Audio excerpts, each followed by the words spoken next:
नमस्कार मित्रांनो, आज आपण पाहूया विघ्नहर्ता कोण आहे. पृथ्वीवर गणेश उत्सव पडघम वाजू लागले आणि कैलासावर बाल गणेशाची चुळबुळ वाढली. यावेळी मातेला सांगून गणेश उत्सवात पृथ्वीवर फेरफटका मारायचा असा निश्चय त्याने केला. ठरलेल्या प्लॅनप्रमाणे आठवडाभर आधी त्याने माता पार्वतीच्या डोक्याशी भुनभुन चालू केली. चल ना ग आई, जरा फिरून येऊ. किती कंटाळा आलाय दररोज तेच तेच खेळ खेळून. सुरुवातीला मातेने फार लक्ष दिले नाही, पण मग स्वारी फुरगटून बसली आणि कोणाशीच काही बोलेना, खेळायला जाईना.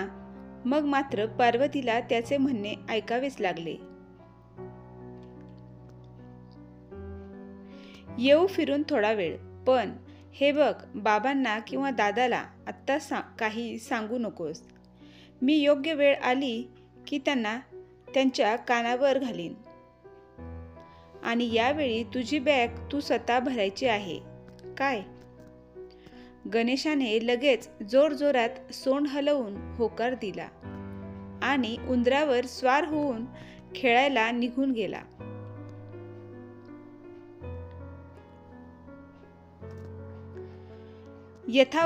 यथावकाश बाबा शंकराची परवानगी घेऊन निघाली की ती जोडी पृथ्वीवर भ्रमण करायला. तोपर्यंत भूतलावर गणपती उत्सव धामधुमीत सुरू झाला होता. सगळीकडे नुसते जल्लोषाचे आणि उत्सवाचे वातावरण होते. हे बघून गणेशाची स्वारी अगदी खुश होऊन गेली.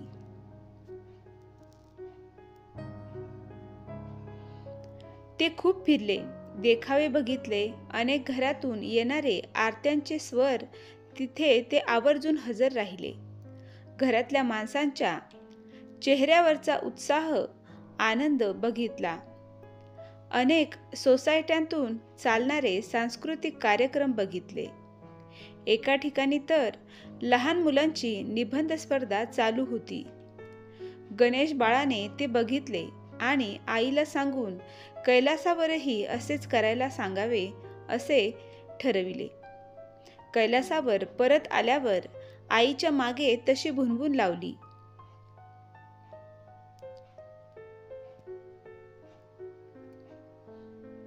त्याच्या दररोजच्या पाठपुराव्याने कंटाळून पार्वतीने त्याच्या मनासारखे करायचे ठरविले. दादा कार्तिकेयालाही काही बाही बोलून तयार केले.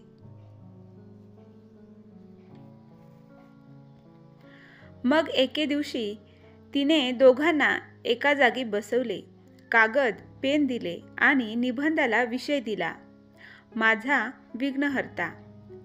हे दोघे काय लिहितील याची तिलाही उत्सुकता होतीच. दोघे विचार करत डोकं खाजवत काही बाही लिहू लागले. निकालाचा दिवस उजाडला.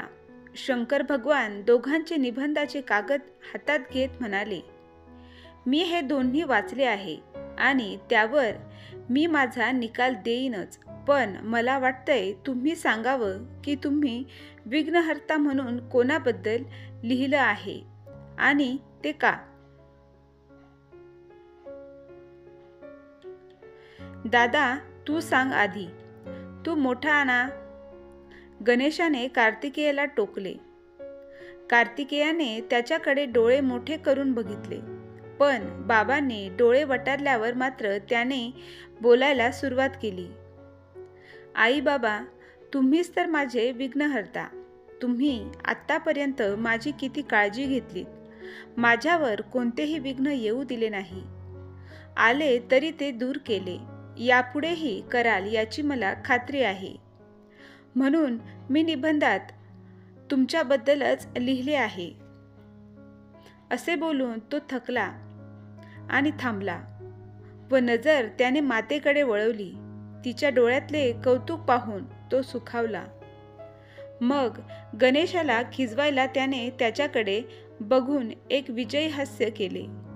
मागे पृथ्वी प्रदक्षिणा स्पर्धेच्या वेळी आईबाबांना प्रदक्षिणा घालून चालाकी केलीस काय? आता बघ माझे चातुर्य, असेच जणू त्याला म्हणायचे होते. मग गणेश पुढे आला आणि आईबाबांना वंदन करून बोलू लागला.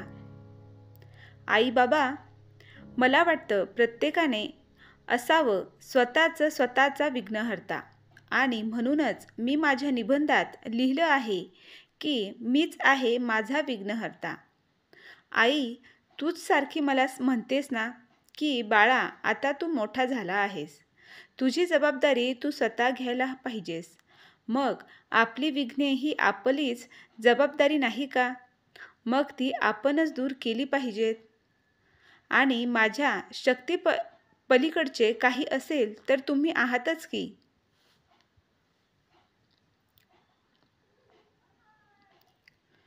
बोलता बोलता गणेशाने नकळत आईकडे बघितले.